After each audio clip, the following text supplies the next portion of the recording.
The Lynchburg Planning Commission meeting for Wednesday, November 9th, 2022. And a couple things I wanted to point out first of all. If there's anybody here who is coming to hear about the hotel project on Rivermont, it's called 434 Rivermont, that will not be heard today. That is on December 13th tentatively. So we'll be hearing two public hearing items today. And wanted to remind everybody of the rules of our board here, and that is that when somebody is presenting a petition, they're going to have 10 minutes to present it. And then we will actually ask for people who are in opposition or in support, and they will get 3 minutes. So the time will be kept, it's usually kept up there, but up here. So when you see the yellow light, you know that your time is getting ready to expire. And when the red light comes on, it's time to jettison and let somebody else come up. So those are the two things I wanted to discuss. And if there's a group, like if someone's coming up and they represent a group, they do get more time. So if you come up representing a group of homeowners, you also get more time. So our first order of business, though, is the approval of our October 26th meeting minutes. And I was wondering if everybody had time to see those. Do we have those out? Any questions or concerns? I move to accept.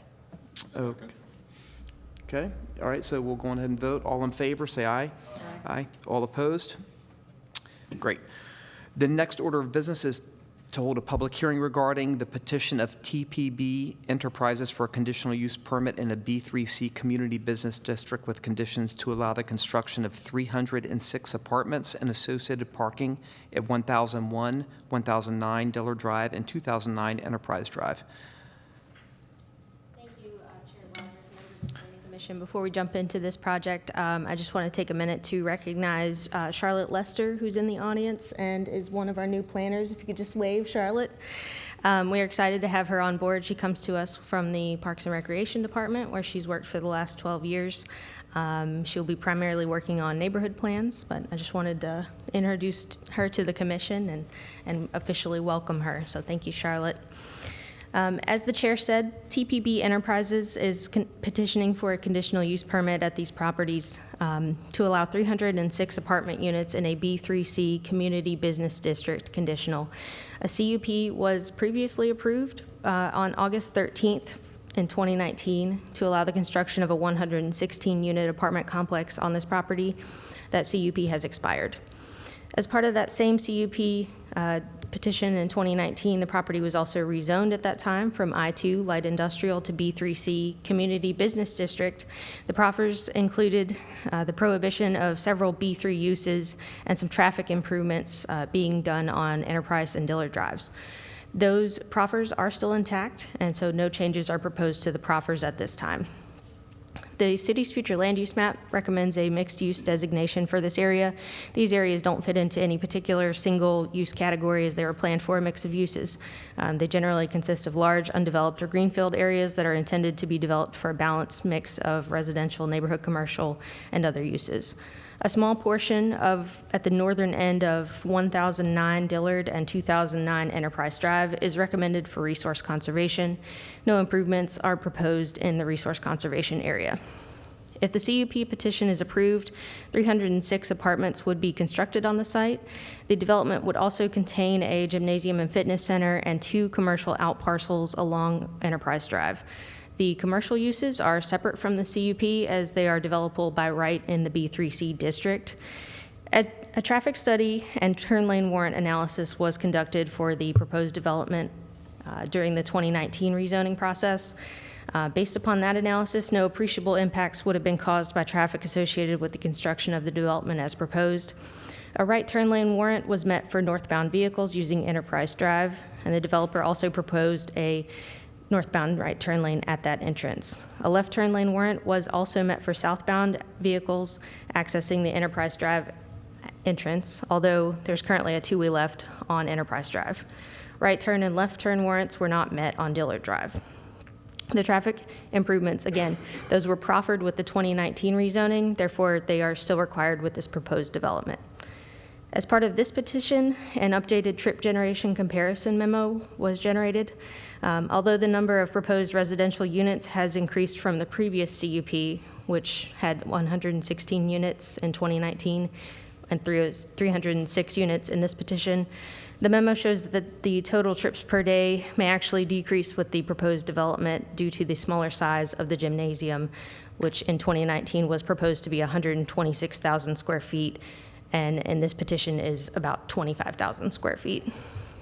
Notification of this petition was sent to the Bedford County Administrator, who did express concern about traffic, specifically at the intersection of Enterprise Drive and State Route 221, Forest Road, specifically during peak hours.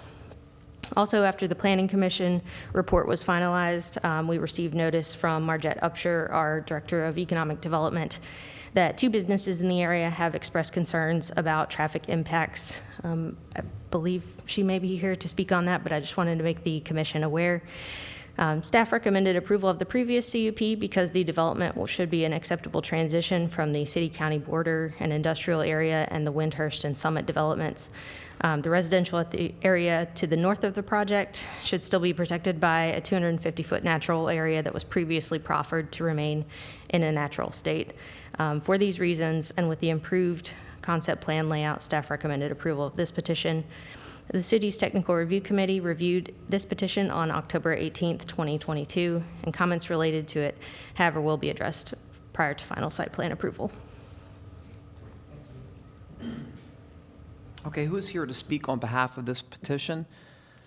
If you could please come forward, state your name and sign on the form and tell us about the plans. Good afternoon, Commissioners. My name is Daniel Cyrus. I represent TVV Enterprises. I also have the project engineer, Norm Walton, with Perkins and Orson here with me as well. And so we'll be making the initial presentation to you jointly. I want to just touch on a few of the points that Rachel went over and did a great job of explaining the overall project. What we're here before you all for this afternoon is a conditional use permit with regard to the construction of 306 apartment homes. That being said, that's not the entirety of the project. Part of the project is being developed by right, and therefore there's no action required from Planning Commission or City Council, but from an overall project perspective, as Rachel mentioned, this is actually a mixed-use project, which is encompassing of approximately a 25,000 square foot gymnasium space, as well as 2 commercial out parcels that front Enterprise. Rachel also touched on this, but the existing zoning of the property is B3, was rezoned in 2019 as such, and based on that existing rezoning, there are some proffers in place with regard to improvements that have to happen on Dillard with regard to traffic, and all of those proffers are still in place and would be honored based on the original rezoning, and I'll touch on that in a few minutes. But as far as the CUP is concerned, we're proposing to construct 306 apartment homes. They're spread over 3 individual buildings. The buildings are 4 stories tall, and they have interior corridors with elevators. So not your typical suburban garden-style apartment complex per se. This is obviously a gateway into the city of Lynchburg from Bedford County. It's also a gateway into the Windhurst community, which, as we all know, obviously one of the larger planned communities within the past 20 years here in Lynchburg. So we worked jointly with Rachel and Tom Martin a lot on this, honestly, to come up with the plan that we have today. And I think we all joke about how many revisions of the plan that there are, but I think at the end of the day, we've come up with something that's really, really good for everyone that's involved. And what I mean by that is that we've tried to, although this is certainly not as large as Windhurst, it's significantly smaller, we've tried to kind of honor a lot of the design principles that were established with that. And what I mean by that is trying to pull the buildings close to the road, trying to isolate the parking areas so that they're not as visually impactful to the traveling public. And you know, one thing that's always important to us in all of our projects is that the visual of the buildings is something that's appealing to everybody. What's very important to us. So that's kind of the gist of the project. I want to talk a little bit about why we're standing here right now. As Rachel pointed out, in 2019, you all approved a rezoning as well as a conditional use permit for the construction of 116 apartments and the original gym and flex space. Well, we all know that since 2019, there's been a lot of things that have happened in our world that none of us would have predicted in 2019. And so the owner of the property that submitted that rezoning and petitioned you all for such, prior to COVID, had visions and plans of an event space that could be used for multiple different uses.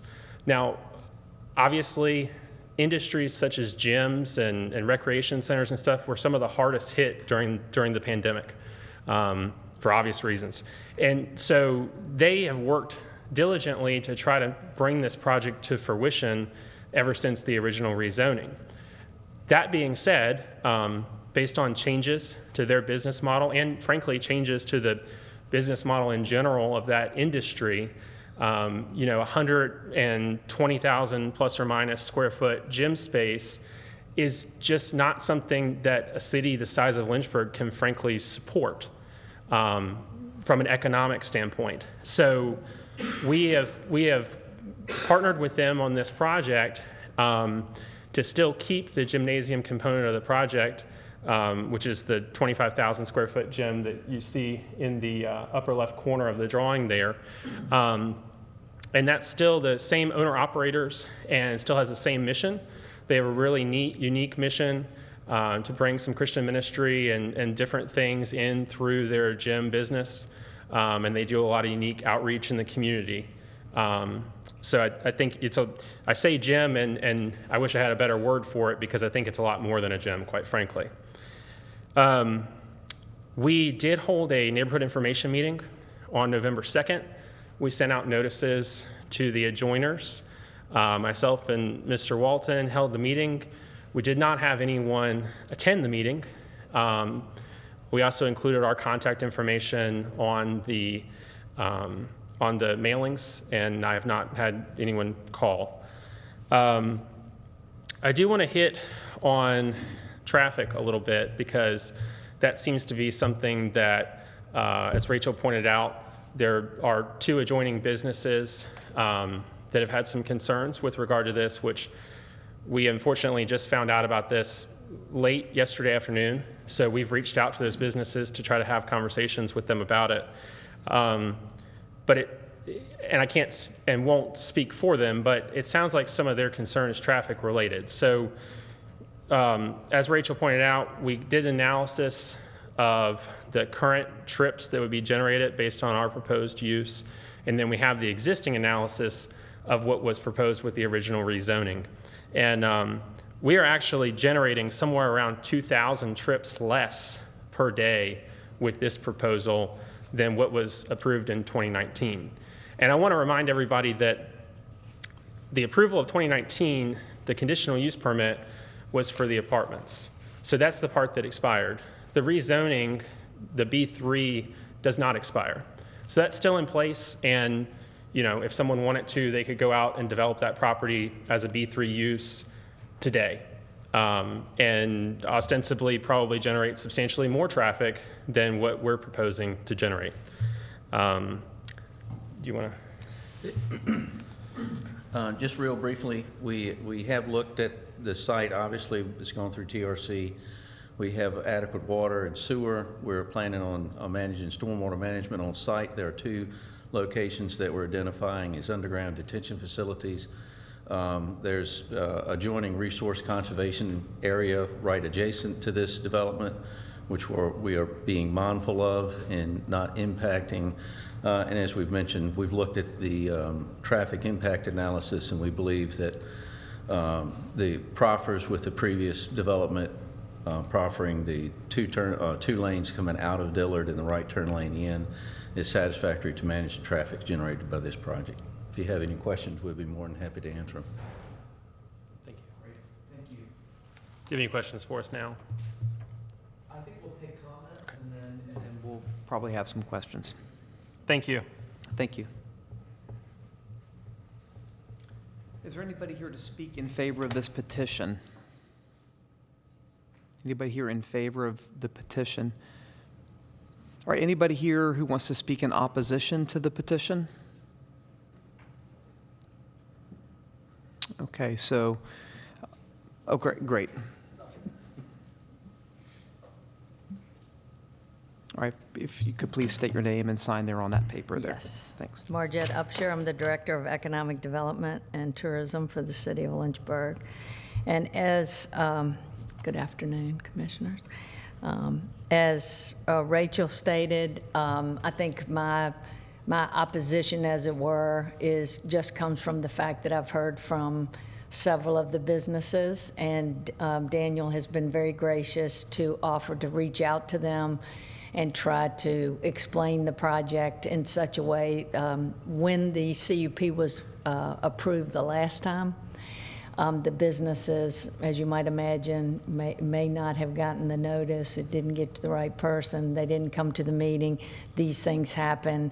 But after the fact, you know, they have commented to me over the years that that particular use with the apartments in there, they didn't see how that was going to work, right? For the traffic and for, you know, what that area was originally. I know it's been rezoned, but it was an industrial area. So I'm standing up in front of you here today because I'm always going to, you know, defer to the businesses to make sure that they're two very large employers within the city, and I want to make sure that we do everything we can to calm their fears. And like I said, Daniel has offered to reach out and talk with them, so we will see where we go from there.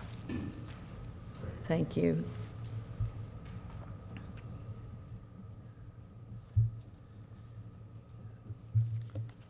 Okay. Any other people in opposition? All right, if you want to come forward, please, and tell us your name. There's a form there for you to sign. Sure. Yes, my name's Todd Hill.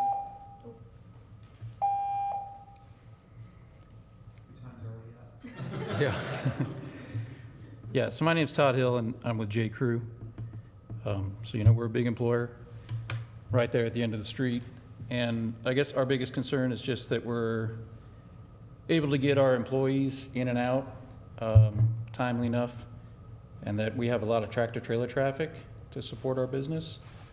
So I think my concern would be just, yeah, I mean, as I think they mentioned, if we can partner with them to understand the impacts. So. All right, thank you. Any others in opposition before we close the public hearing? Okay, well, we will close the public hearing on this now, and I'm sure we'll have some questions. I think traffic was the biggest, really one of the biggest things that we heard there. And I know that we have traffic studies, but any questions that you all have from here? I guess really it's a question of the petitioner, representatives. Did I understand you say that you have reached out to them, and are you still actively involved in some kind of a dialogue with J. Crew?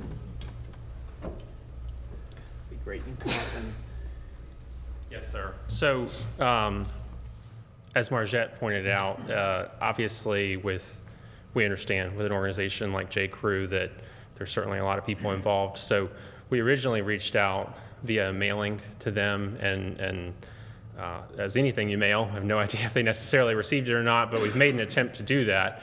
Like I said, late yesterday afternoon, learned of the concern through community development and Margette, and this morning Margette and I spoke. She was gracious enough to share the contact information for the gentleman that just spoke that represents J. Crew, as well as a gentleman with Hannibal Asdale across the street. And so we, the gentleman from J. Crew, him and I, we corresponded briefly this afternoon, but unfortunately we didn't really connect with one another until about 2 o'clock. So We haven't had a lot of time to talk about it, but we want to talk to them and make sure that everyone's comfortable with this. I also have a meeting set up with the gentleman tomorrow morning from Hannah-Asdale. It's just unfortunate timing that we literally found out about this yesterday at about 4 o'clock. So all of that being said, understanding the traffic concerns, there's some pretty serious proffers with the original development that are associated with Dillard Drive. There's a road widening component to the proffers, sidewalks to help with bus connectivity. I think that's something else that I had written down that, quite frankly, I missed to hit on, is that this is also on the bus line. And so that being said, this will yell at me. That's better than someone else yelling at me. So that all being said, the original petitioners looked at that traffic, and that was part of the original traffic study. And so certainly we understand, especially with J. Crew at shift change, that there's already an existing traffic issue that's there. But if anything, part of the nature of apartments from a traffic generation perspective is that the trips are actually more spread out. If you have a sit-down dinner restaurant, it stands to reason that the majority of the traffic is around dinner time, and there's nothing in the morning, right? So having a use that spreads that traffic out actually, I think, helps, because I think that traffic issues, if we drove down Dillard right now at about 4:30, we would see a lot of traffic. If we went back there at maybe 7 o'clock tonight, we would maybe see no cars, right, or a few. So having those trips distributed, I think, is actually very helpful versus another B3 use that I will again point out could be built today without a public hearing. Let's hit the properties. Mm-hmm. So what I understand, this is a summary, is A, the road's going to be wider. Yes, sir. B, we're going to add a turn lane. Yes, sir. So I guess from my standpoint, I mean, anybody who's driven up and down 221, I mean, how many extra cars do you need to have before it becomes, a disaster? It's Lynchburg. You might have to wait a rotation of the lights right. in a traffic situation. And I'm not trying to minimize it, but I'm just trying to understand, because I think Mr. Hill's comment about the trucks was something I hadn't thought about, but you're going to make the road wider. It's certainly not going to be less than it was before. Any new traffic is going to be hitting that turn lane. So theoretically, from a traffic in and out standpoint, it shouldn't be a whole lot different. Right. Based on where the situation sits right now. And the third thing is, my understanding is you sort of changed the product mix inside this development. In other words, you're not going to have the big chunks of draw like you suggested for the gym. Right. And as a result, you're talking about less traffic than we had before. So I guess in my mind, if I summarize these things, I'm thinking if what I summarize is indeed correct, then we've taken care of most of the new traffic impact is going to be absorbed, if you will, by these factors that you explained. Yes, sir. And all those statements that you made are correct. But if I could build on a couple of those. So from Dillard Drive is where the road widening is happening and the additional turn lanes are happening. I do just want to point out that it's a proffer with the original rezoning that's staying as part of this. But that is purely and always has been a function of existing traffic that is on Dillard, which as the J. Crew representative pointed out, they're a large employer and they are the majority of that traffic. That's something that, as part of this project, we have proffered to essentially rectify for the city. That's not a condition that's generated by this project. In other words, the warrants, as you heard Rachel point out, they don't require that. It was a proffer that was added because there's an existing condition there. So I think I don't want to speak for anybody, but I think we can almost all agree that yes, there's a problem, and yes, it's existing, and no, we don't want to make it worse, but we're actually doing what we can to make it better, even though it's quite candidly not a problem that we caused to begin with. We run into so many traffic issues, like every project. We have traffic issues, so I don't think we're going to solve it. Sure. I don't think that, that's one thing we can't adjudicate on. So, the proffers are noted. Anybody have any other questions? I have one. It seems to me, just let me know if I'm right or wrong, that the traffic generated by this development will be the opposite of what's going in and out of the industrial businesses. People will be leaving in the morning and coming back at night for the most part. Now, I don't know how many shift changes J.Crew and whatever the other thing is called have, but you can. Yeah, I can speak to that. So mostly our shift changes, our first shift comes in the morning. We have staggered our shifts to make it better. I'd say about 3 years ago, we were congesting that intersection because we had all of our people leaving and coming at the same time. So we've staggered that, within our own building. So that's helped. But we basically have, between 4 and 5 a.m. people coming in. And then between 3 and 4, actually, I'm sorry, between 1 and 4, we have people going out and then coming back in. And then they leave it between 1 a.m. 2 a.m. So it is, you're right, it is kind of, at other times rather than what you'd expect in an apartment complex. I think our biggest concern is just that, people turning into Enterprise and disrupting, the flow of tractor trailers coming into the park, as well as the, I guess what I'm asking for is just a chance to review the traffic study. And the reason we're kind of late to getting, involved is we just noticed the signs go up last week. So that's when I reached out to Margette. But I didn't get the mailings that you sent. So I apologize. No, and I mean, that's, like we said, I mean, I think we're both kind of saying the same thing here. I mean, we want to work together and and I understand just, because I'm just driving out of there at those times of the day, I understand that it's hard to get in and out of there. I do fully understand that. Another thing to note from a traffic perspective is the entrance on Enterprise is only right in, right out. So, if you're sitting there trying to make that right turn out, you've got cars that might be making a right out of the development, but that's downstream of you, so it doesn't affect you, and anybody else is just making that right turn in. So it's honestly pretty limited on, the movements that can be made on Enterprise, just because, as you all pointed out, there's already some existing congestion along there. So. To that point, you've already said this, but I'll underline it one more time. I think it's good that you reached out, and I appreciate the fact that we're sort of in limbo on that dialogue, if you will. Sure. But I certainly would encourage you to maintain that, because it sounds like both sides are trying to work it out. And That's right. And I think nobody likes to be blindsided, so I appreciate your efforts and encourage you to continue them. Yeah, we're certainly happy to do that. Anything else? Yeah, in the widening on Dillard, I know it's on here somewhere, but how far does that extend down Dillard? Yeah, so we're adding an additional 10 feet of travel lane rather. So essentially we're adding an additional lane through there. And the big thing there is we're adding a very, I'll call it extended, left turn and right turn lane out. It's almost 500 feet long. So, To the end of the property? yes. So I don't pretend to be a traffic engineer, but I do know that based on the queuing and essentially the cycle time of the stoplight, we've looked at all of that, and expect that to be more than adequate. I mean, again, it's really, and I mean, I understand, and obviously I think this is going to be part of our conversations with J.Crew.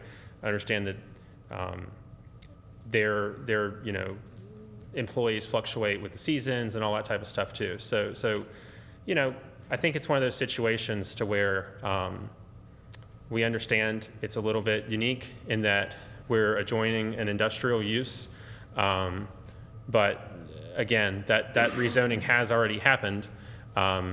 Certainly you all see petitions all the time about high-density residential uses that adjoin low-density residential, and that has merits and concerns, and so this has merits and concerns too, and they're different.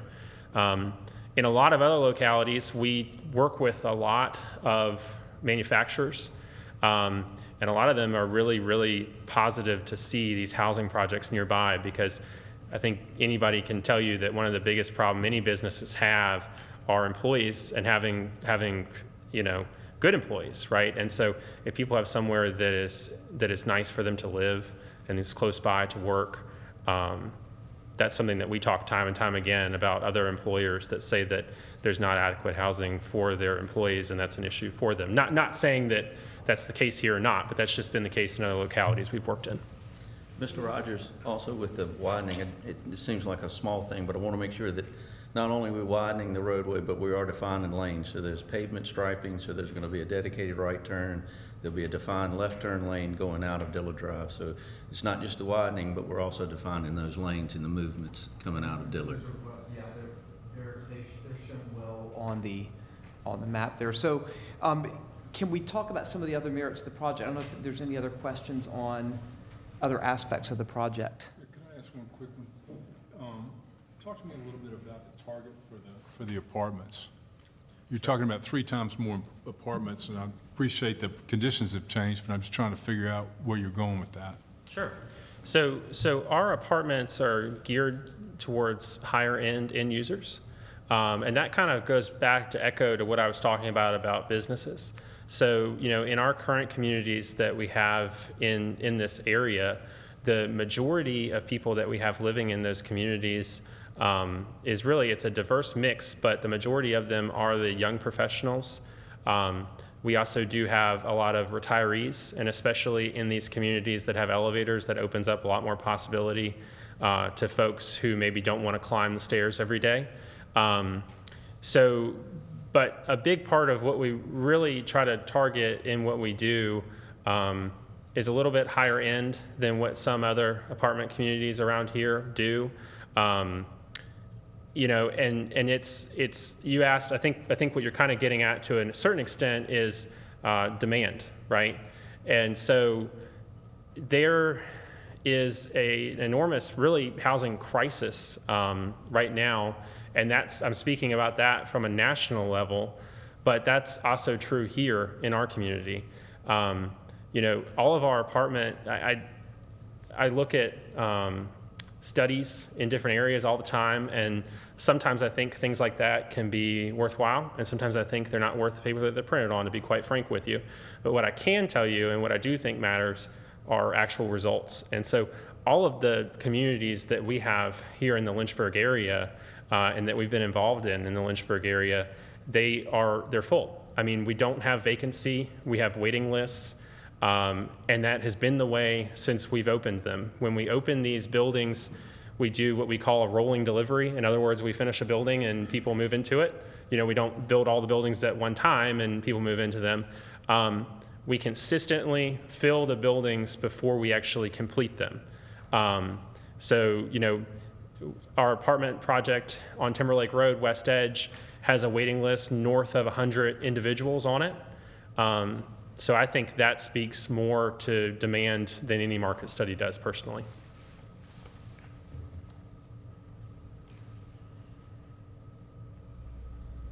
I guess one thing we haven't talked about. Mr. Hill's got a question. Sorry, I apologize. I just want to bring up one more thing with the traffic. So Dillard Drive basically ends. Mr. Hill? Yes. Would you mind coming up and Yeah. speaking to the microphone? A good reminder, I know the discussions are important, but that's one thing we can't do anything with, but I do think dialogue and traffic engineer discussions, like stoplight timing and things like that, can be really helpful. Okay. Yeah, so one concern that I have is Dillard Drive, basically, it's not like it's a street that goes through to another main street, and J. Crew and those J. Crew especially is just kind of off Dillard Drive. It is at the end of Dillard Drive. And there's a turnaround, and that turnaround is like 50 feet from our building. It's actually an easement to our properties.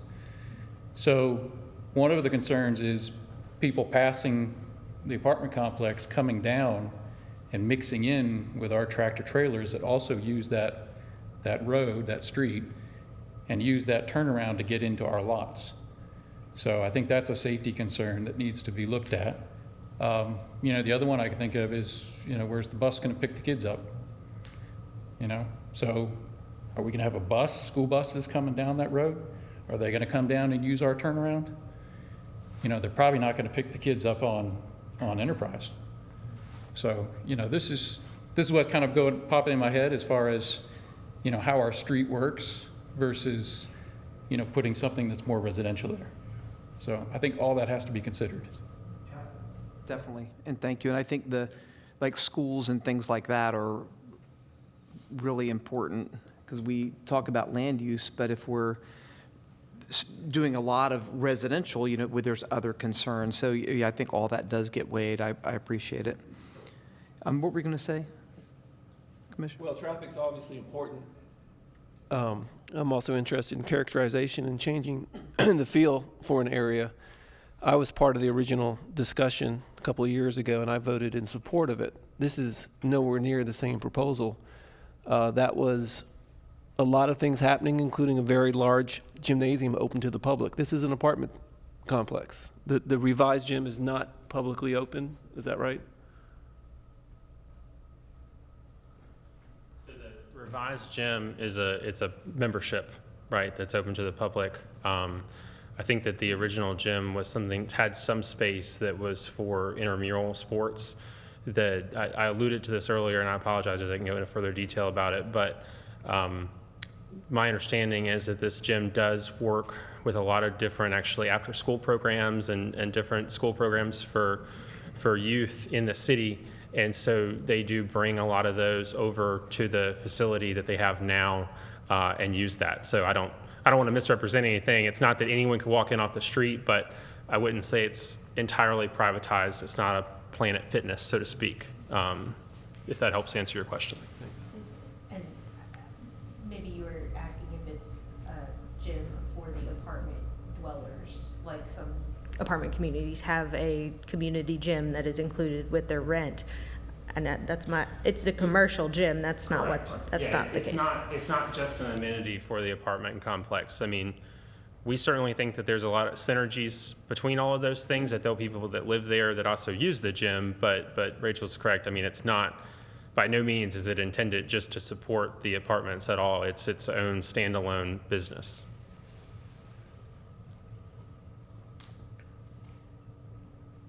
I think that my concern is that change, that larger density of residential. Although I understand the traffic can be more, I look at other things like how land could be used, and it, like you said, it's a B3, consider the economic ramifications of that. And I lean towards not supporting this project because of the change. I also was in that first discussion, and I do see stuff like this happening quite frequently. And when we look at the area, it is a very business-heavy area. Even though there is residential single-family homes through the woods, it's generally a very heavy business area.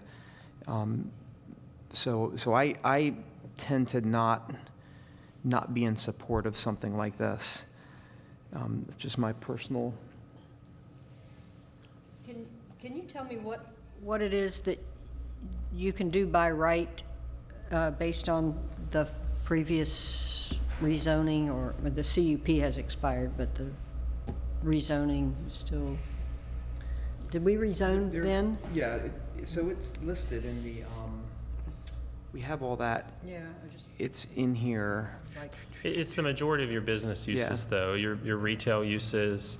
There's some proffers with it's B3 conditional, so there's some proffers, some businesses that are excluded. Apartments are included? Well, so apartments are a conditional use permit in B3, and that's why we're here today. But as far as the existing uses, I mean, I'm not going to know every single one of them off the top of my head, but basically it's a lot of your retail uses and a lot of commercial uses. It's not your industrial uses that it adjoins. Those are not able to be done in B3. And I do just want to kind of talk a little bit, if I can, about how we got here and how we got to this decision of this being the best use. Because, we don't just throw a dart at a wall and say, yeah, let's put some apartments there. There's a method to how we get here. So, we talked about Windhurst a lot, and we talked about, think about, some of the uses in Windhurst, right? You've got residential uses that are in the same building as commercial uses. And we went and we looked at a lot of those uses, and we talked to people that have commercial uses in Windhurst, right? We talked to property owners in Windhurst about that. And, the resounding answer that we got was that there's a lot of vacant space that's already there. And so we didn't think that having those additional business uses, other than what we've put forward here, there are business uses here. I mean, a 25,000 square foot gym is a big building. 2 commercial out parcels, it's not just I wouldn't, not to be argumentative, but I wouldn't just call it an apartment project. It is a mixed use project. But all of that being said, if you look at a lot of those uses that are allowable in B3, a lot of those need road frontage. And so we're putting those businesses on the road frontage that's available. And there's still a significant amount of land that's residual that's behind there. And, the only other B3 business that you could potentially say you could put there, in my opinion, would be some type of big box store. And again, we've got to talk about, that's different now than what it was 10 years ago. Those retailers aren't looking for large brick and mortar locations. You can drive down Ward's Road and you can see that firsthand, right? And certainly not in a location. And I think from a zoning and planning perspective, I don't think it really fits, right? Because the whole idea of Windhurst was to avoid that. Nobody wanted Walmart in the middle of Windhurst, right? So again, I hear what you're saying as far as the fabric of the area and what it looks like. But that was our intention from our perspective, was really to honor and maintain the fabric of the area that is around it. What kind of commercial uses are you looking at in that area? For what we're proposing now or originally? For what you're proposing now. So, of course, we talked about the gym, and then we have 2 out parcels that are in the front. And what we've shown on this plan, and I mean, they're essentially placeholders right now, but we've shown a quick service restaurant, and then we've also shown a bank.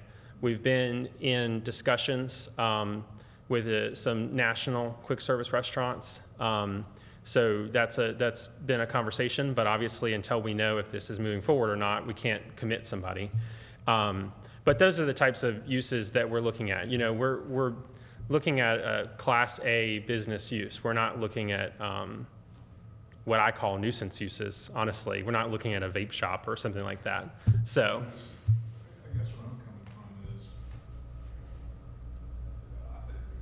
is, Windhurst is a mixed-use issue, and this is almost like a microcosm. Mm-hmm. And, if you're talking about a fairly large chunk of land, and you're talking about something that's not exactly, yes, that's a more industrial side of the road, but by the same token, it's not that much different than what's at the other end. And so I guess my concerns come from, it seems like a lot of apartments to me. And, to some extent, I think this is very much in keeping with what that whole Windhurst area is. I don't, we're always in a situation of, yes, I have an idea how I'd like for you to do it. I'm also confident you're interested in hearing it. But I hope it's going to be something that's going to, in your words, it's going to be part of the gateway. sure. I appreciate the fact that you guys are coming in and trying to be a good neighbor and try and figure out how to make the stuff work with the existing businesses. I think given your comments about housing shortages, I think you're solving a lot of, as well as the gym shortages, you're solving some problems, that Lynchburg has. So I commend you for that. And, personally speaking, I'd be happy if it was 200, apartment units instead of 300, but it is what it is. There's a reason why it seems like a lot of apartments. It's a lot of apartments. It is. It's almost triple what it was the original petition. But I keep going to myself, if they come in and said 200, and now they came back with 300, would I be upset? Or am I upset because it used to be 100 and now it's 300? And that's the problem that I'm having. I think based on, you're dealing with almost over 16 acres. I mean, you're dealing with a large chunk of land. And they've got them, the way they've got them stacked at the front, it's gonna be a clump. I mean, it's gonna be a cluster of apartments.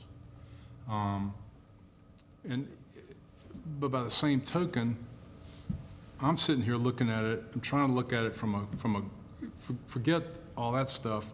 Does it make sense for Lynchburg? Does it make sense in this location? Does it solve a problem in a way that is appropriate for the area? And, you know, I don't know that that's a yes or no against your question, Dave, but I just, to me, this seems like something that makes sense. And I think if I could just say one other thing, I think that you kind of, I think you're kind of hitting on this in some ways. So, you know, what I think essentially part of what you're saying is it the net difference between what was originally approved and what we're talking about here today? That's maybe part of your conversation, right? And I think, frankly, that as time goes on, you know, especially being that Lynchburg is a city, we're not in a county, we are in a city. Lynchburg City has a finite amount of land that's available. And so I think it's important as developers that we're good stewards of that land. And so the reality is that if we're talking about, whether we're talking about 5 acres or 500 acres, being a good steward of that land and building a project that does, you know, it's more than just makes sense from a planning and zoning perspective as far as the location.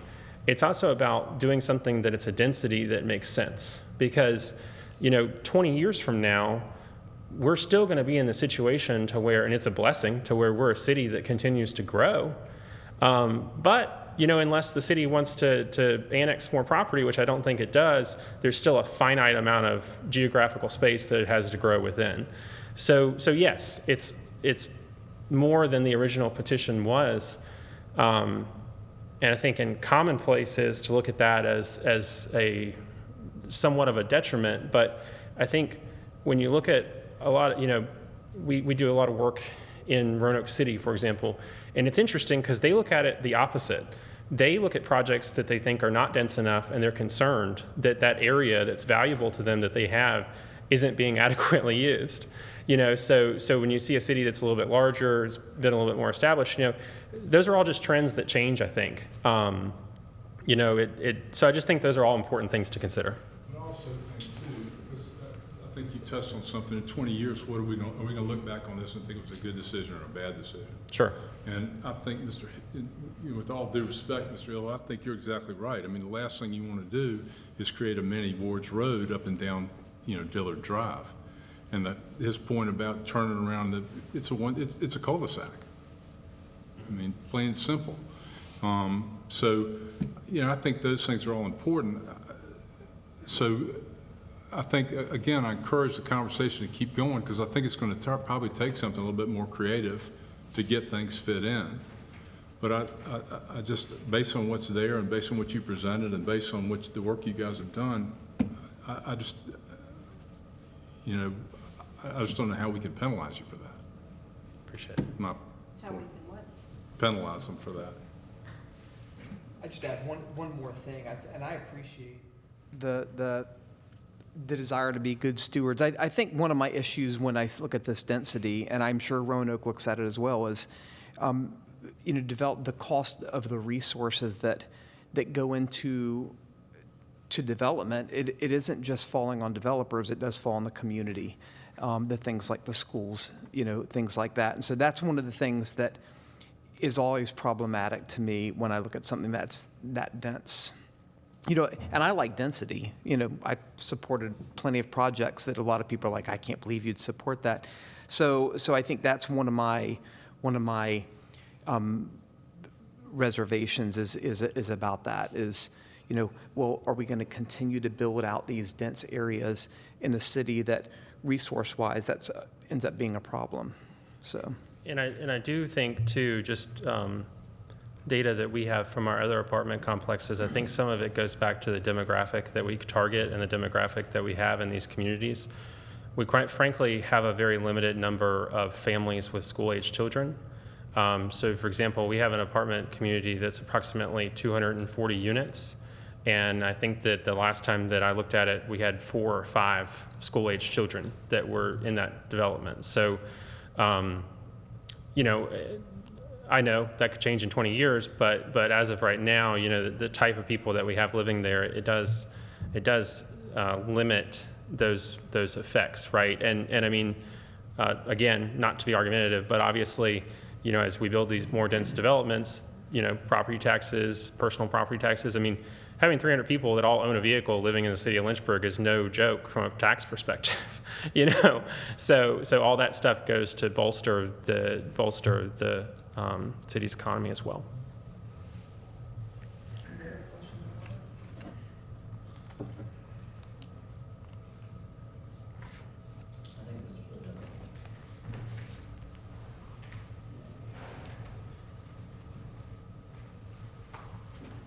So I don't know if this is the forum for it, but one idea that could make it easier on J. Crew would be to have separate access or different access into our property, basically another roadway.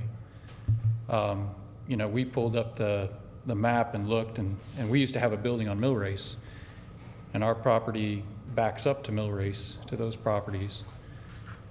You know, could we have, you know, road that comes in from there? I mean, that would actually help our flow of traffic. So I don't know if that's something that, you know, we can talk to somebody about, but. Right back there. Yeah, okay. But in all this, you know, considering of what's going to happen at the top of the street, having some other access for our business for, you know, we're 900 to 1,400 people, right? And, you know, dozens of tractor trailers a day. You know, we could separate that. Yeah, I think that's one thing that we've been pretty unanimous that often is like connectivity of places, you know, being able to not get landlocked in one place. So, but that would definitely be a question for economic development and traffic engineers and things like that. So, so thank you. But that'll be noted in the minutes. You know, I'm really struggling with this, to be perfectly honest with you, you know, because we need to support our local businesses, and everybody's very appreciative that J. Crew is in the community, and that Asdale is there. You know, I guess where I'm struggling is that the issues that have been raised about the traffic, to me, it's not completely clear that the traffic issues, and if I were in your position, Mr. Hill, I'd be doing exactly what you're doing, but it's not clear to me that those are game changers or game stoppers, if you will. And the reason I think I'm going to vote in favor of the petition is that I'm hearing from the petitioners that they're doing everything they can to try to address these issues, and that's always a good sign. You know, occasionally we'll have folks that come in here and say, we don't care, we're, you know, full steam ahead, these people are not worth our time to deal with. So I guess what I'm hearing is some concerns from the perspective of the businesses without definitive information that tells me that that's going to really be a game stopper for them. And then I combine that with the petitioners who seem to be trying to bend over backwards to make certain that they're good neighbors, if you will. And, you know, the good thing is we just make a suggestion to City Council. And I guess as the two of you all continue to talk and bring Asdale into the perspective, I guess the saving grace on this would be if you have better, more definitive reasons other than questions, then, and if dialogue breaks down with the petitioner, you've got City Council to rescue whatever we do, one way or another. And if we don't vote in favor of it, it's the same thing. You can appeal the decision. But I guess I'm going to give you the benefit of the doubt when I vote in favor of it. If someone makes a motion, well, I don't know. I think Bob feels more comfortable with this than I do, so I'm not necessarily completely comfortable making the motion, but Yeah, I'll make the motion that, I move that we accept the motion as written to approve, the CUP for TCP the Enterprises. Okay. and I'll second it. Okay, so we have, motion's been seconded. Any other comments before we put it to vote? Okay, we'll go ahead and vote. So all in favor, say aye. Aye. All opposed, say nay. Nay. So it's 3-2. It moves forward, and of course, you'll be going to City Council. You can bring your, Mr. Hill, you can bring your concerns there, and hopefully you'll all be able to talk and really balance some of that stuff out. And thank you for showing up. Thank you for presenting, and appreciate you all's time, and good luck. All righty. We are going to now move on to the public hearing on the petition of Bob Connor Incorporated to amend the future land use map from low-density residential to high-density residential and to rezone approximately 28 3/7 of an acre located at 615, 619, 623, and 651 Leesville Road from R1 low-density residential and B1C limited business district to R4C high-density residential district, conditional to allow the construction of 119 townhomes and associated parking. So Rachel, if you want to. Thank you, Chair Rogers, members of Planning Commission. As you stated, the purpose of the petition is to allow 119 townhomes at the addresses that you listed. Currently, the city's future land use map recommends an institution use for 615 Leesville Road. These include religious, educational, and other nonprofits. The future land use map recommends a neighborhood commercial use for the property at 623 Leesville Road. And I'm motioning on the screen here to show where the access road for the proposed townhomes comes in. The city's future land use map recommends a low-density and resource conservation use for 619 and 651 Leesville Road. This is the area where the townhomes are proposed. Low-density residential areas are dominated by single-family detached housing at densities of up to 4 dwelling units per acre. The petition proposes to amend the future land use map from low-density residential to high-density residential. These areas are characterized by higher-density townhome or multifamily housing and can range in density up to 30 units per acre. The traffic narrative and turn lane analysis found that a left turn lane would be warranted by the proposed townhome development, but we have not received confirmation that the petitioner would be constructing the turn lane. A right turn lane in this case is not warranted.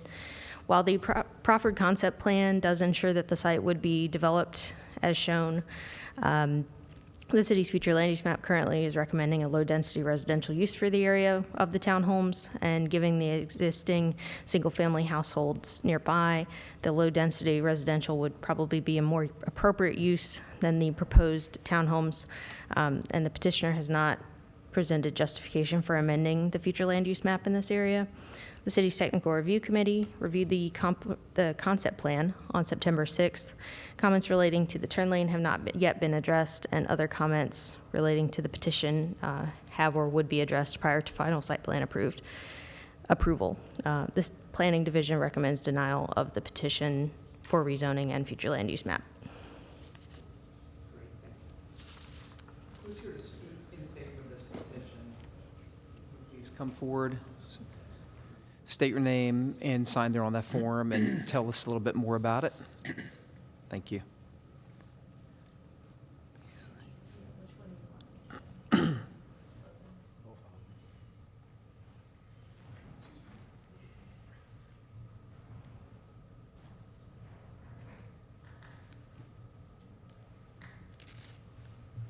have to switch back and forth between them, I guess. Let's put the other one up first. I'm sorry, my name is Doyle Allen, and I'm representing Bob Connor, who's a contract purchaser of this property. The property is currently owned by Victory Christian Fellowship and Vanessa Dunn Estate, and then there's a few small parcels that the Evangelical Church Rivers of Living Water, AYP Incorporated, own. We're requesting to rezone the property from R1 to R4 conditional. I say conditional because I think that's very germane to the limited use of the property. So we will be offering proffers, including the site plan as, or the conceptual plan as presented, and we're open to discussion on any others that the Planning Commission, City Council may feel would be appropriate. I'd like to talk a little bit about the existing zoning pattern along Leesville Road.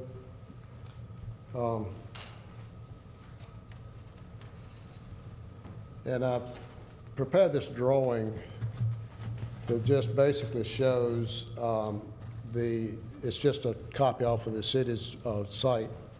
And you'll see that this is our site right here that we're asking for. And you look at Leesville Road, this is Leesville Road. The whole opposite side of the road is already zoned R3. You'll notice this is the city limits down at Delray Drive. And then you got an R4 parcel here and you got R3 parcels up here. So the only property that's left along Leesville Road in there is just basically this corridor right here. And so when I was putting this together, I asked myself, what would you like to live in an R1 house on Leesville Road? And the answer is no. And I think I wouldn't, and if I consider myself pretty average, if I don't want to live in a nice house on Leesville Road, I think that's the way that the people that own the property there now. And I think that is what the city has seen, Planning Commission has probably seen in the past, and it's the reason this property on this side is zoned R3 already. And I think these properties right here, as they change hands, the only way they're going to be developed is if they can get rezoned to a more intense use than R1. So if you take that out of the picture, then if you agree with that line of thinking, let me put it that way, then I think it makes a lot of sense what we're proposing to do. You see this dashed line that I got through here? There's 11 acres on the south or the east side of that. Put the other project up. So what you're looking here on the screen are two conceptual layouts. The one you're looking at right now is a by right use. It's a cluster development allowed by right, and we come up with 78 units in there. If we looked at maintaining the recreation conservation area easement down through the middle of it, and also when you do a cluster development, you got to have 30% set aside as common space or conservation space. Switch them if you would. And so this is 78 units. Notice on this is our plan. We're asking for 119 townhouse units. You see the area to the bottom of that photograph over next to, that's Vista Acres in the lower corner of the property, lower corner of the image. That's zone R1. We're planning on leave, that's the 11 acres I'm talking about that we're going to leave undisturbed in its natural state. So if you live in Vista Acres, I asked myself, would I rather have this or the townhouses? I would rather have the townhouses than, switch it if you would, than this where I've got a street and houses up next to my property. In this, the set aside 30% is set aside as natural area. In the plan we're proposing, we're setting aside 40% as common, as undisturbed space or conservation space.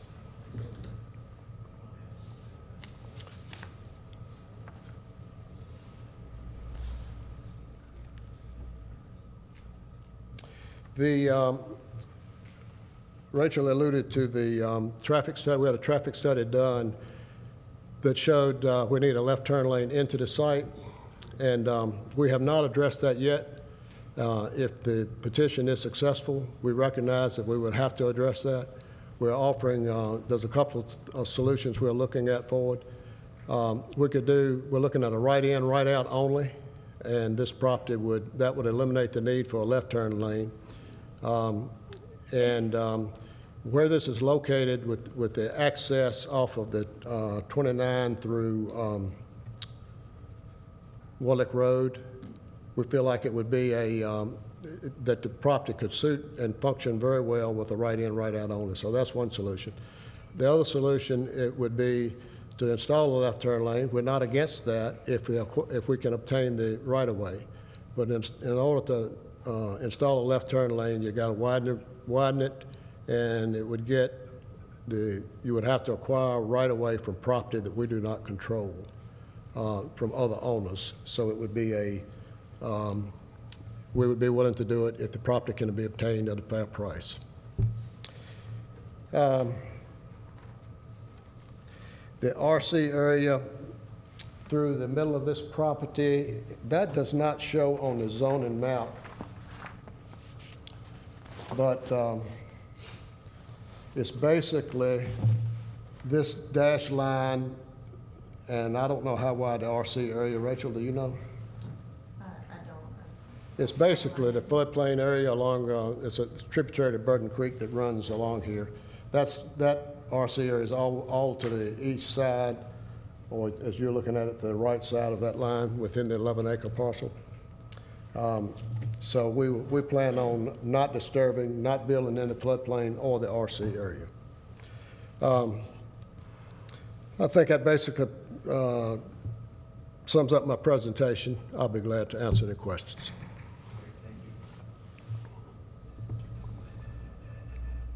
I think we might have some people who want to speak on this. Anybody want to speak in favor? Anybody want to speak in opposition to this? Okay, we do have somebody. Okay, give him just 1 second and you can come up and speak.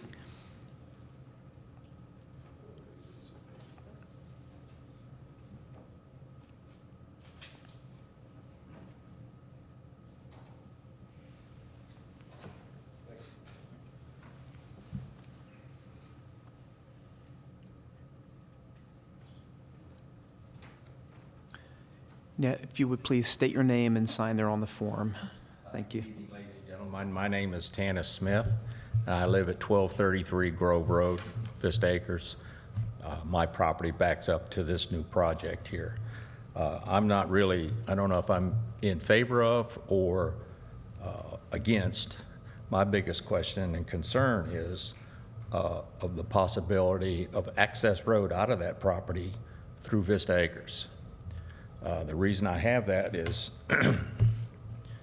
I'm looking at 119 apartments, and my math works out to 248 cars. The reason I do that is it's a husband and wife that live there. Each one of them have a car and have to drive to work. So I'm looking at all that extra traffic with a possibility of coming through Vista Acres. The first drawing he's got there, the other one where it showed on the 7 acres, that ties into a new subdivision that's being built off of Alta Drive, which ties into Grove Road, the exit road. So I'm looking at traffic coming off of Wards Ferry Road or coming from Wards Road, coming up through Vista Acres, going in the back way into that subdivision, and then going down to that cul-de-sac at the end. My house is at the cul-de-sac. So I'm just, are we looking at the question you had in the previous was traffic, 300 apartments, 600 cars. But I'm looking at 119 cars, 119 apartments, 248 cars.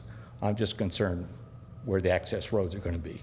The biggest problem I have with it, where I live now, with the with the apartment, with the houses that are apartments or rental, at times, you couldn't get a fire truck down the road because of the way they park on the street, not off-street. So that's my biggest concern. I think, Rachel, like when we have floodplain situations like that, and we've had these come before us, it's almost cost prohibitive to cross them, isn't it? Isn't that? That's what we hear a lot of the times. And yes, there is a floodplain in this area separating the proposed townhomes and Vista Acres. And if you were to do any fill, that requires another CUP or another public hearing process for a CUP. And yes, it is costly. Yeah, we had the one that we heard where part of the bridge was just a little bit in the floodplain and council voted it down, so. Anybody else to speak in opposition of this? Okay, we'll go ahead and close the public hearing and open up to questions. You know, I understand the concern about Vista Acres, but if I understood the presentation correctly, there is no proposal to go into Vista Acres with access roads, correct, Mr. Allen? That's correct. Would you like to Yep, yeah, please come forward again. Also,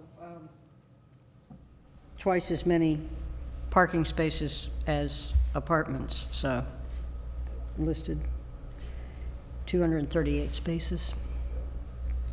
That's basically 2 spaces per unit. The gentleman brought up the access through to Grove Drive or Vista Acres. We are not planning on, under the app proposal, there would be no access through there. In fact, that ties into the other question about crossing a floodplain with a road. You cannot fill in a floodplain, so it's, in all practical terms, it's impossible to put a road across that anyway. Now, under the by right use, that I saw, there would be additional traffic that would go out through Vista Acres because the access to that is through Vista Acres. You put, if you look at that drawing, you see the yellow at the very low end up there. That is access through the development that, it's an R2 development that's underway now.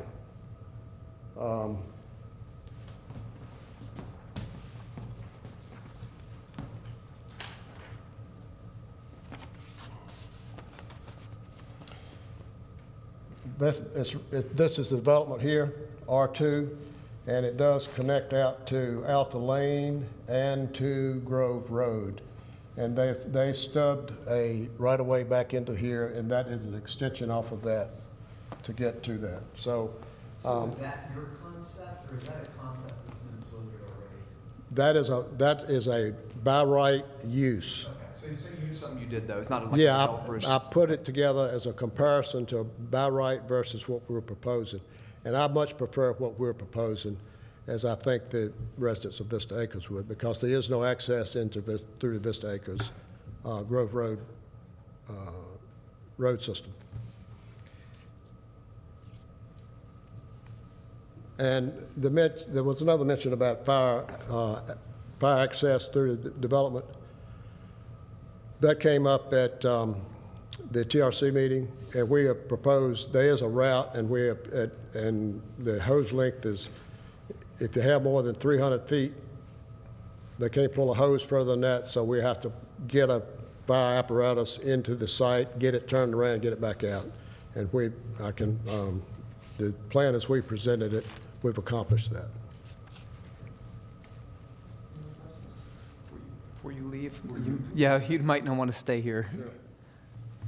Mr. Allen, if you go over one more time, when you said, you're talking about in your plan, you've got an easement coming off of Leesville Road. Are you telling me that's simply an easement in that lot? Across that lot? No, if you look at the plan that was submitted, That is a driveway. No, we would be purchasing that property. That property is part of the rezoning petition. That's what I thought. Yeah. That's why I was confused. To when you made it. access. Okay. Yeah, I don't know. Because you could do what you needed to with that land, whether it be a turn lane or whatever it is that you need. 'Cause that would be, that's part of your property, correct? No, there's an existing Leesville Road. The left turn lane would have to be in Leesville Road into the property. That's what the traffic study showed. And what I was saying is Leesville Road, the existing right-of-way is a defined width there. And I don't think, well, I know it's not enough width to get the turn lane within the existing right-of-way. So we'd have to purchase additional right-of-way. And you have to do, on the turn lane, you have so much stacking and then a taper. So it ends up, you need to go back about 600 to 900 feet in order to get all of that in. Because the driveway you showed is like in the middle of that parcel. That's correct. Am I reading that wrong? No, that our proposed access is. So a right-hand turn lane off of Leesville would go in front of the church, right? It would be a left turn lane would back up in front of the church. That's correct. A left turn into the project off of Leesville Road. Maybe, I don't know where the church As is. you're coming from Timberlake, Ford Avenue. That's correct. That's a church.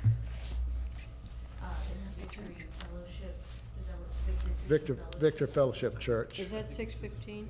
So Oh, That's the big Baptist. the access road would be through here. They would be changing the property lines. If this were to get approved, they would be purchasing property from these two parcels to put the access road in here. So approaching the access road is where the left turn in would be needed. And that's what Mr. Allen's talking about with the taper. You can't just widen the road right where the turn lane starts. You have to ease in and ease out. Pretty similar to what we ran into with the apartments on Grades Mill, where they had to buy road frontage, yeah. And we haven't approached the people because, obviously, it's a step process you go through. We don't feel like until we go through the rezoning process do we know whether we can go forward or not. So we would approach the people about installing a turn lane if they're willing to sell the right-of-way.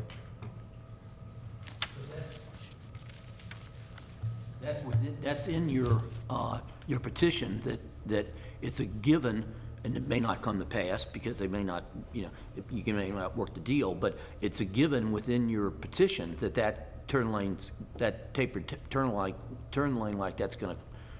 It is that's what the study showed. Now, I mentioned that we're offering an alternative to that would be a right in and right out.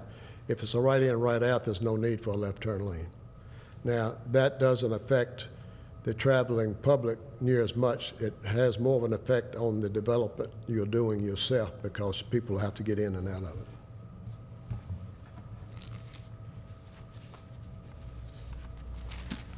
What I'm basically saying, Ms. Light, is that that's an alternative if we can't obtain the right-of-way. I appreciate sometimes we call it the law of the decision of unintended consequences, about if your petition's doesn't move forward, the unintended consequence may be that it's a less desirable development back there. I mean, I like the fact that you've increased the reserve space from 30% of the lot to 40%. To me, it's a more attractive use of the property. Plus, there's no development back against the Vista. existing Vista Acres R1. That's a developed neighborhood. Yeah.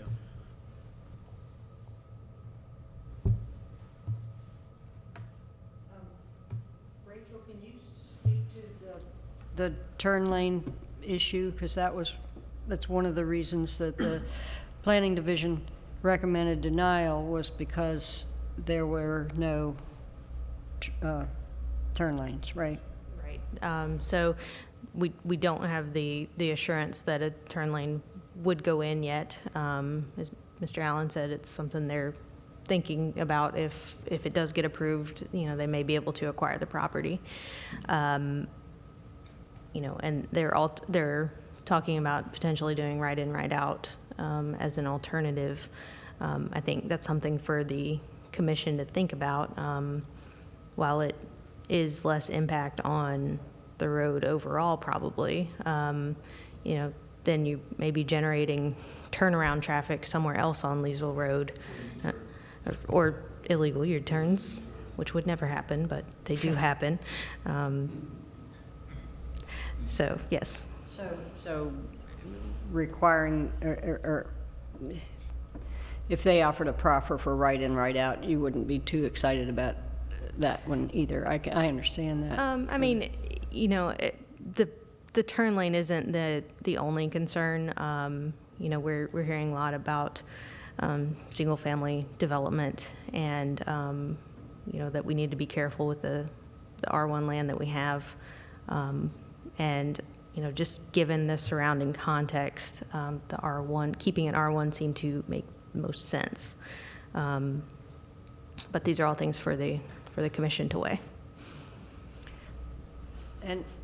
And I heard your comments about, would I want an R1 house on Leesville Road? No, I wouldn't either. But this isn't on Leesville Road. This is off of Leesville Road. And so it's just like Grove, all the other developments back there, Grove Road and those, Wade Lane, all of that stuff, that's back in the woods off the road. And so that's probably quite pleasant back there and wouldn't be bad for single family. But as you say, you'd be using up all the land or more of the land. What you'd leave is the valley in between the two developments. They'd kind of be two separate developments, I guess you'd be building into. But it would be R1, or it could be R1, which keeps the character. I'm conflicted on this too. And we hear, I've heard from multiple times that, we have to be careful. This is from elected officials that, we're losing R1, and this is a big shift from R4. And it's interesting that we do have neighborhoods like this, and the same thing happened off Rivermont, where people were upset about houses being built in R1. They're like, we don't want that. It's difficult to weigh, but this is a big shift away from R1, obviously. And, that has come back to me quite often, like, why are we moving away from R1?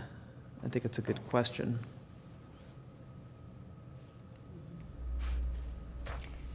Let me just throw this out. I'm sitting here, you're looking at what I consider a fairly fragile lot in the sense of the resource area. You've got, you've now got Vista Acres, you've got a new development, I guess to the south of it. So this, if this were to put in based on the way it's been presented, you're really taking the best care of the land, it looks like, for something like that. However, what I then struggle with is now, you've got an essentially added impervious surface, dropping stuff into the tributary. All that's fine, but if you develop it by right and we end up with something that's less desirable, has that been a smart move? Because I think to me, this is a perfect situation. One of the things I love about Lynchburg are what I call pocket neighborhoods. You sort of feel private, and you'll always feel private because of I think, protecting that area. But are we thinking about how the best way is to really protect what's already a pretty neat feature? And that was one thing in the presentation that made sense to me. This is a way to really take advantage of and pretty creatively minimize the impact in that area. Does that have any does that have any appeal? I mean, Dave might be able to speak more to this, but I would venture to say that there's, probably less of an impact with single-family houses, just because of yards, no parking lots, things like that, spread over a larger area. It's just a first thought. A bigger concern really is, and we've talked about it multiple times, is going away from the flume. Yep. Changing things that, have been, we've been working on over the years, and then we go back and change them, and like, well, why did we do that? Why did we have that land use set that way? And I'm not a big protector. I'm not one who's like, I love R1. There's states that are doing away with it, but I do think that if we have things that we set out as values in our community, that might be important to consider. I don't think it's valid. I'm simply asking a question. I think that makes sense. Well, it probably comes as no one's surprise that I'm strongly against this. Yes, we would, sometimes we tweak the flume where it doesn't match. Here it matches up exactly with the zoning, and we would have to change both. And I think we need to remember that city planning is also against it. And that's unusual. So we would be going against their recommendation as well. So we would be sacrificing yet more R1, which we're doing way too much of, changing the flume, and going against city planning recommendations. That's a lot to ask.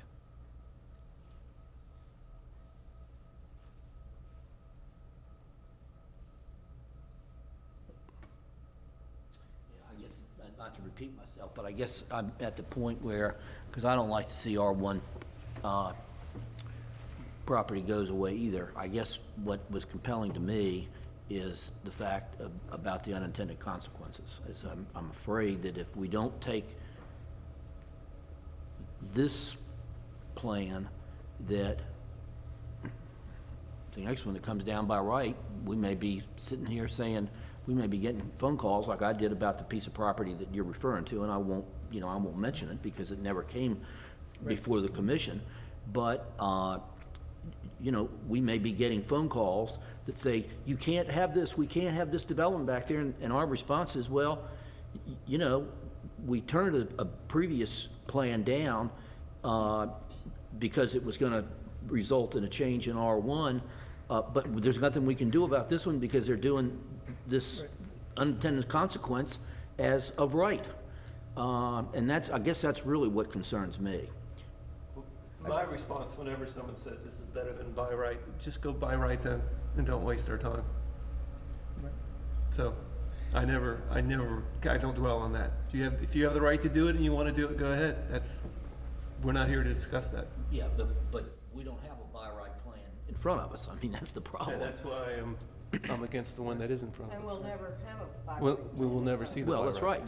Exactly, yeah. But as I said, from a youth viewpoint, are we going to sit there and sort of shake our heads and say, I wish we would have approved the petition because we don't have a say in the by right plan, and we think that the by right plan is less desirable than what would have been the use of the land based on the petition.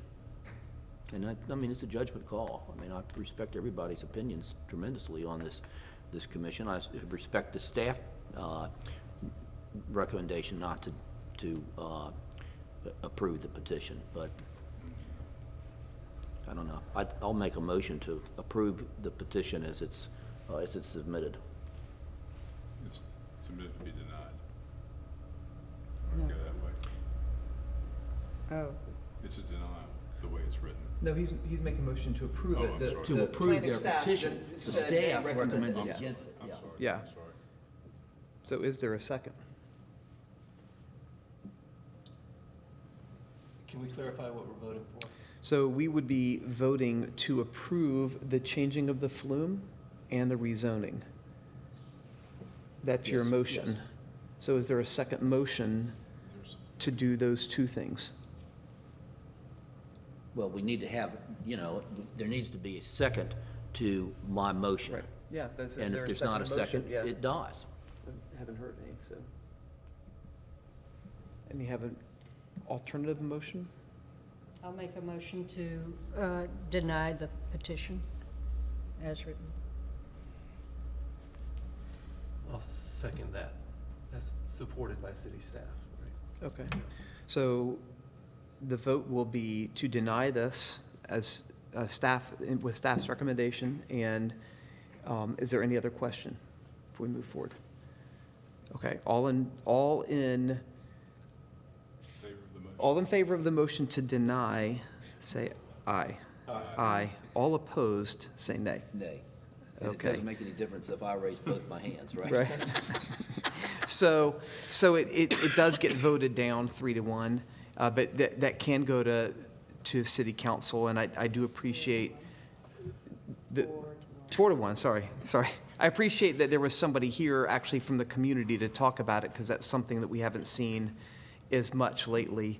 And, you know, interesting to have these discussions where you get to see both alternatives and recognize that sometimes the alternative that, you know, that is by right isn't always palatable to people. So thank you for bringing that to us, and good luck at city council. Thank you. We don't have any other business on our agenda.